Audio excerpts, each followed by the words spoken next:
Kim Chu, sinabihang nagmukha pang mas matanda kay Marian Rivera.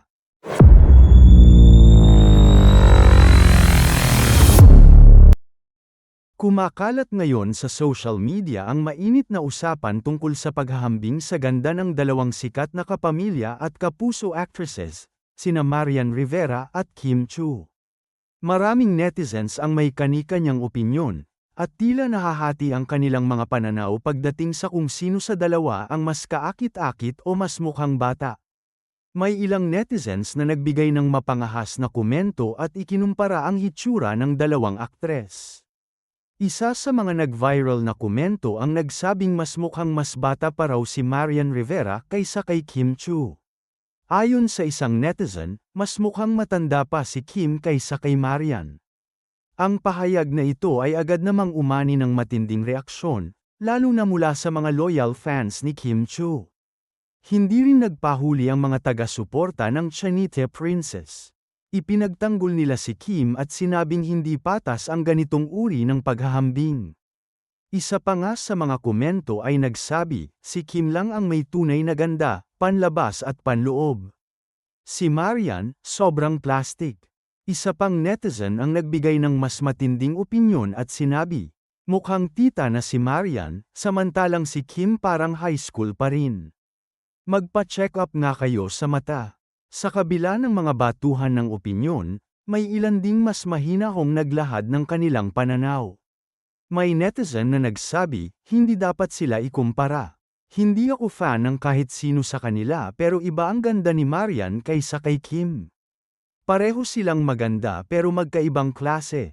Si Marian ay may natural na mestisahing ganda, habang si Kim naman ay may Chinese beauty. Makikita sa mga komento ng netizens ang malalim na emosyon at suporta ng bawat kampo.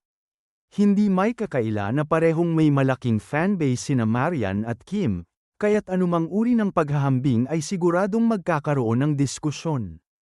Ang mga ganitong palitan ng opinyon ay nagpapatunay na parehong mahalaga at may malaking impluwensya sa showbiz industry ang dalawang aktres.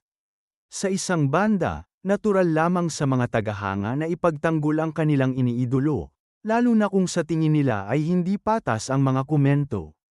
Ngunit sa kabilang banda, may mga nagsasabing hindi na dapat papalakihin ang ganitong usapin, lalo pat parehong matagumpay, maganda, at may kani-kanyang natatanging estilo ang dalawa.